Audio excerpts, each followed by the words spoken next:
অমন করে দেখিস কেন? তখন মেয়েটা বললো, আমাকে কিছু বললেন? আমি বললাম না তো। তখন মেয়েটা বললো, আচ্ছা ঠিক আছে, আপনার নাম্বারটা দেন। তখন আমি মুখে মুখে নাম্বারটা বললাম, আর মেয়েটা নাম্বার সেভ করে ফেললো। তারপরের দিন থেকে প্রতিদিন রাতের বেলা কথা হতো অনেকক্ষণ। আসলে দিনের বেলা মেয়েটা কলেজে যেত, তো তাই দিনের বেলা অতটা কথা হতো না, প্রতিদিন রাতে কথা হলো। এরকম করে কেটে যাচ্ছিল প্রায় 1 মাস, কিন্তু আমি এই পর্যন্ত মেয়েটাকে বলতে পারিনি যে মেয়েটাকে আমার অনেক ভালো লাগে। আর মেয়েটার ব্যবহার অনেক সুন্দর ভাই, অনেক মায়াবী। দেখে মনে হচ্ছিল যে মানে আসমান থেকে একটা পরী নেমে এসেছে, এত সুন্দর একটা মেয়ে। আর এত সুন্দর একটা মেয়ে, জীবনে ফার্স্ট টাইম আমার সঙ্গে কোনো একটা মেয়ে, এত সুন্দর মেয়ে কথা বলতেছে। আমি তো পুরাই অবাক, কিরে আমার মতো কালা চানার সাথে এই মেয়েটা কথা বলে, সেই রকম লাগতেছে। তারপরে এরকম করে আরো 2 মাস কেটে গেল। তারপরে আমি আমার মনের কথা বলতে পারতেছি না। আমার বন্ধু আমাকে বললো, কিরে তুই কি এখনো তোর মনের কথা বলতে পারিসনি? আমি বললাম যে না রে দোস্ত, পারতিস না তো বলতে, কিভাবে বলি বলতো? তখন আমার বন্ধু বললো, তুই হচ্ছিস কাপুরুষ। আমি বললাম কি বললি তুই?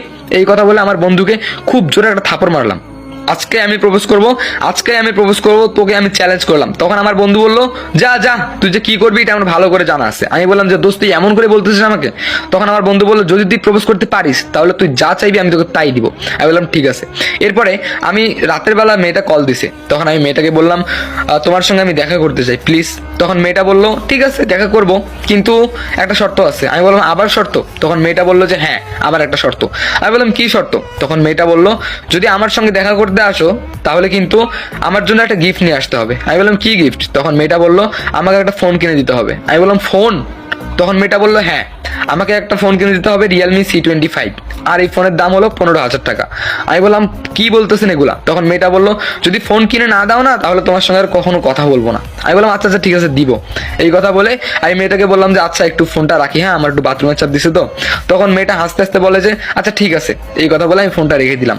আসলে ভাই আমার কোনো বাথরুমের চাপই দেয়নি। আমার খুবই আজব লাগতেছে যে হঠাৎ করে একটা মেয়ের সঙ্গে পরিচয়, কথা বললাম 2 মাস, এখন আবার ফোন আবদার করতেছে। মানে দেখা করার জন্য একটা শর্ত, ওটা হলো ফোন। ভাই এতগুলো টাকা আমি পাবো কই বলেন তো দেখি? আমি তো নিজে একটা স্যামসংয়ের ফোন চালাই, মানে এতগুলো টাকা দিয়ে ফোন কিনে দিব? বাপ রে বাপ, এটা মেয়ে না অন্য কিছু? তারপরে অনেক কষ্ট করে ম্যানেজ করলাম 15,000 টাকা। ভাই জীবনটা মনে হয় যে শেষ 15,000 টাকা ম্যানেজ করতে। তারপরে আমি একটা ফোন কিনলাম, রিয়েলমি C25। ফোনটা কিনে সেই মেয়েটার সঙ্গে দেখা করতে গেলাম কুড়িগ্রাম ধল্লা ব্রিজ পার্কে। তারপরে কুড়িগ্রাম ধল্লা ব্রিজ পার্কে গিয়ে মেয়েটাকে কল করলাম। মেয়েটা বললো যে আরে আর 10 মিনিট দাঁড়াও। তারপরে আমি 10 মিনিট বসে রইলাম। তারপরে মেয়েটার কোনো দেখা পাচ্ছিলাম না। চলে গেল আধা ঘন্টা পর সেই মহারানীর দেখা মিলল। তারপরে সে আসলো, সে এসে আমাকে বললো যে ও আপনি এসেছেন? আমি বললাম যে আমি এসেছি না, অনেকক্ষণ আগে এসেছি, আপনার জন্য দাঁড়িয়ে আছি। তখন মেয়েটা বললো আচ্ছা সরি লেট হয়ে গেল। তারপরে আমাকে বললো চলুন ওই হোটেলে যাই। এরপরে আমি যাচ্ছিলাম আর মনে মনে ভাবতেছিলাম, এই এত বড় হোটেলে নিয়ে যাচ্ছে, আবার না জানি কত বিল করে, আবার কত টাকা দেওয়া লাগে, কি যে করি। মনে মনে এগুলো বলতেছি আর আস্তে আস্তে যাচ্ছি। মেয়েটা বললো আচ্ছা ঠিক আছে, আপনার সঙ্গে তো সবকিছুই পরিচয় হলো, তবে আপনাকে একটা কথা বলতে চাই। আমি বললাম কি কথা? তখন মেয়েটা আমাকে বললো আগে হোটেলে চলুন। তারপরে হোটেলে গেলাম, হোটেলে যাওয়া বসলাম। তারপর একটা লোক আসলো, বললো যে ম্যাম কি দিব। তখন সে অনেক কিছু অর্ডার করলো। আমার তো শুনেই মাথা কাজ করতেছে না, এতগুলো টাকা যদি বিল হয় তাহলে আমি কেমনে দিব? তারপরে এগুলো ভাবতেছি মনে মনে। তারপরে দেখতেছি লোকটা খাবার নিয়ে আসলো। তারপরে মেয়েটা বললো শুরু করো না। তারপরে আমি খাচ্ছি কি, আমার সব থেকে চিন্তা হচ্ছে বেশি, এতগুলো টাকা বিল কেমনে দিব এগুলো ভাবতেছি। তারপরে মেয়েটার খুব তাড়াতাড়ি খাওয়া শেষ হলো, আর আমার খাওয়ার রুচি নেই। আমি বললাম যে আমার খাইতে কোনো ইচ্ছা করতেছে না, তুমি কি খাবা? তখন দেখলাম মেয়েটা আমারগুলো নিয়েও সাইডে দিল। ভাই খুব তাড়াতাড়ি খাওয়া ফেলাইলো। আমার খুবই অবাক লাগতেছে, কি রে ভাই কার পাল্লায় বললাম। তখন মেয়েটা বললো যে যাই হোক, আমার কি গিফট এনেছেন? আমি বললাম যে হ্যাঁ গিফট তো এনেছি। তারপরে আমার ব্যাগ থেকে ফোনটা বের করে দিলাম। মেয়েটা ফোনটা পেয়ে অনেক খুশি হলো, অনেক। মেয়েটার খুশি চোখ দেখে না আমার কেন যেন অনেক ভালো লাগলো।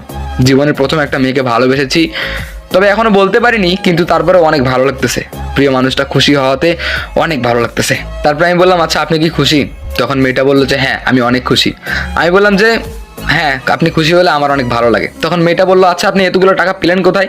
15,000 টাকা ম্যানেজ করা তো কম মুখের কথা না, তো আপনি টাকাটা পেলেন কোথায়? আমি বললাম যে আসলে অনেক ঋণ করছি, অনেক হাওলাত করে, অনেক কষ্ট করে ম্যানেজ করছি। আসলে একদিনের ব্যাপার তো, তাই অনেক বন্ধুর কাছ থেকে হাওলাত করছি, হাওলাত করে তোমার জন্য এই ফোনটা কিনে নিয়ে আসলাম। তখন মেয়েটা বললো যে তাই নাকি, 15,000 টাকা হাওলাত করেছো? আমি বললাম যে হ্যাঁ হাওলাত করেছি। তখন মেয়েটা বললো আচ্ছা কিসের জন্য? আমি বললাম যে কেন, তুমি তো গিফট চাইলে ওই জন্য। তখন মেয়েটা আমাকে বললো আমি তোমার কে হই যে আমি চাইলাম তুমি দিয়ে দিলে? আমি আমতা করতেছি। তখন মেয়েটা বললো আমার অ্যান্সার দাও, আমি তোমার কি হই যে আমার জন্য তুমি এত কষ্ট করতেছো? আমি বললাম যে কই কষ্ট, তুমি তো জাস্ট একটা গিফট চাইছো তাই না, মানে 15,000 টাকার তো বেশি কিছু না, আমি তো পেয়েছি তাই না? আচ্ছা বলো তুমি কি খুশি হয়েছো? তুমি যদি খুশি হও তাহলে আর কিচ্ছু প্রয়োজন নাই। তখন মেয়েটা কোনো কথা না বলে আমার দিকে তাকিয়ে আছে, মায়াবী চোখে তাকিয়ে আছে। আমি বললাম কি হলো, কথা বলো। তখন মেয়েটা আমাকে বললো, যাই হোক তুমি যেন আমাকে কি বলবা, কি যেন বলার জন্য এখানে ডাকলা। আমি এবার মনে মনে ভাবতেছি, কিরে ভাই প্রপোজ করবো, যদি প্রপোজ করি, যদি রিজেক্ট করে দেয় কেমন হয়ে যায় না? তখন আমি বললাম যে না কিছু না, এমনি দেখা করার জন্য আসলাম, আর তোমার তো গিফট চাইছো ওই জন্য গিফটটা নিয়ে আসলাম। তখন মেয়েটা বললো যে সত্যি কিছু বলবো না? আমি বললাম যে না কিছু বলবো না। সেই সময় আমার বন্ধু কল করলো। আমি বললাম যে 1 মিনিট, হ্যাঁ আসতেছি। তারপরে আমি একটু সাইডে গিয়ে ফোনটা রিসিভ করলাম। আমার বন্ধু বললো কিরে বললি? আমি বললাম যে না রে দোস্ত বলতে পাইতেছি না। কিভাবে বলবো বলতো দেখি, এত সুন্দর একটা মেয়ে যদি রিজেক্ট করে দেয়? তখন আমার বন্ধু বললো হাদারাম তোরে দিয়ে কিচ্ছু হবে না। আমি বললাম দোস্ত এমন করিস না প্লিজ, আমি পাবো না, বাদ দে এগুলো বাদ দে, আরেকদিন বলবো। তখন আমার বন্ধু বললো শোন তুই এখন যাবি না কিন্তু রেস্টুরেন্টে। আমি বললাম কেন? তখন আমার বন্ধু বললো শোন আমি শুনছি রেস্টুরেন্টে পুলিশ আসবে। আমার তো বুকে মানে ভয়ে ধুকপুক করতেছে বুকটা। তখন আমার বন্ধু বললো শোন তুই 5 মিনিট পরে যা। আমি বললাম আচ্ছা ঠিক আছে দোস্ত। তখন আমার বন্ধু ফোনটা রেখে দিল। এরপর আমি 5 মিনিট ওয়েট করলাম। তারপর উকি মেরে মেরে দেখতেছি কোনো পুলিশ টুলিশ কিচ্ছু নেই। তারপর আমি চলে গেলাম ওখানে।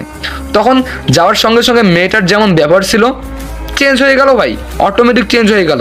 কেমন হয়ে গেল জানেন? আমি যাওয়ার সঙ্গে সঙ্গে আমার চুলগুলো ঠিক করে দিতেছে। তারপর আমাকে বললো শোনো দাড়ি কিন্তু কাটবা না, ভুলেও দাড়িতে হাত দিবা না, দাড়ি বড় বড়ই রাখবা। আমি বললাম তাই নাকি? তখন মেয়েটা বললো হ্যাঁ। এরপরে একটা টিস্যু দিয়ে আমার মুখের এই জায়গাটা মুছে দিল, বললো যে খাবার লেগে আছে। তখন রেস্টুরেন্ট থেকে বেরোতে ধরলাম, তখন মেয়েটা বললো বিল দাও।